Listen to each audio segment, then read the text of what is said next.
ചികിത്സയിൽ കഴിയുന്ന മുൻ മുഖ്യമന്ത്രി വി എസ് അച്യുതാനന്ദന്റെ ആരോഗ്യനില ഗുരുതരമായി തുടരുകയാണ്. ആരോഗ്യസ്ഥിതി മോശമായതിനെ തുടർന്ന് ഡയാലിസിസ് നിർത്തിവെച്ചു.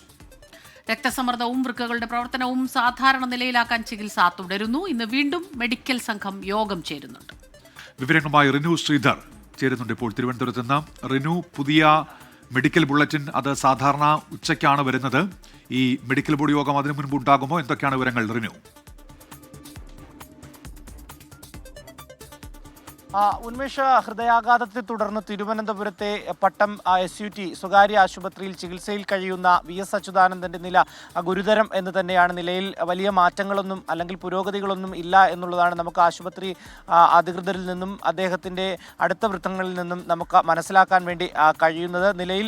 നിലവിൽ വൃക്കയുടെയും അതുപോലെ തന്നെ BP വേരിയേഷനുമുണ്ട്. വൃക്കയുടെ പ്രവർത്തനവും വലിയ രീതിയിൽ തകരാറിലാണ് എന്നുള്ളതാണ്. ഡയാലിസിസ് ഇന്നലെ ആരോഗ്യനില വലിയ രീതിയിൽ വഷളായതിനെ തുടർന്ന് നിർത്തിവെച്ചിരിക്കുന്ന ഒരു സാഹചര്യം കൂടിയുണ്ട്. മെഡിക്കൽ ബോർഡ് യോഗം ഏകദേശം 11 മണിയോടുകൂടി തന്നെ ചേരും എന്നുള്ളതാണ് നമുക്ക് നിലവിൽ ലഭിക്കുന്ന വിവരം. അതിനുശേഷമായിരിക്കും ഉച്ചയോടുകൂടി മെഡിക്കൽ ബുള്ളറ്റിൻ ഉണ്ടാവുക. നിലവിൽ അദ്ദേഹത്തിൻ്റെ ആരോഗ്യനിലയിൽ വലിയ പുരോഗതിയില്ല എന്നുള്ള വിവരമാണ് നമുക്ക് ആശുപത്രിയിൽ നിന്ന് ലഭിക്കുന്നത്. എന്തായാലും സർക്കാർ നിയോഗിച്ച തിരുവനന്തപുരം മെഡിക്കൽ കോളേജിൽ നിന്നടക്കമുള്ള വിദഗ്ധ സംഘം ഇന്നും VSനെ സന്ദർശിച്ച് സ്ഥിതിഗതികൾ വിലയിരുത്തും എന്നുള്ള വിവരം കൂടി ലഭിക്കുന്നുണ്ട്. എന്തായാലും വിദഗ്ധ ഡോക്ടർമാരുടെ ചികിത്സ തന്നെയാണ് ഈ പട്ടം സ്വകാര്യ ആശുപത്രിയിൽ അദ്ദേഹത്തിന് ലഭിക്കുക. ഇന്നലെയും അതുപോലെ തന്നെ മിനിയാന്നുമായി വിവിധ നേതാക്കൾ അടക്കമുള്ളവർ, ഗോവ ഗവർണർ അടക്കമുള്ളവർ എത്തി അദ്ദേഹത്തിനെ സന്ദർശിക്കുന്ന ഒരു സാഹചര്യമുണ്ടായി. CPM സംസ്ഥാന സെക്രട്ടറിയും അതുപോലെ തന്നെ ജനറൽ സെക്രട്ടറി ഉൾപ്പെടെയുള്ളവർ ആശുപത്രിയിലെത്തി സ്ഥിതിഗതികൾ വിലയിരുത്തുകയും അദ്ദേഹത്തിൻ്റെ ആരോഗ്യനിലയിൽ കുറിച്ച് മകനോട് സംസാരിക്കുകയും ചെയ്തിട്ടുണ്ട് എന്നുള്ളതാണ്. ഇന്നും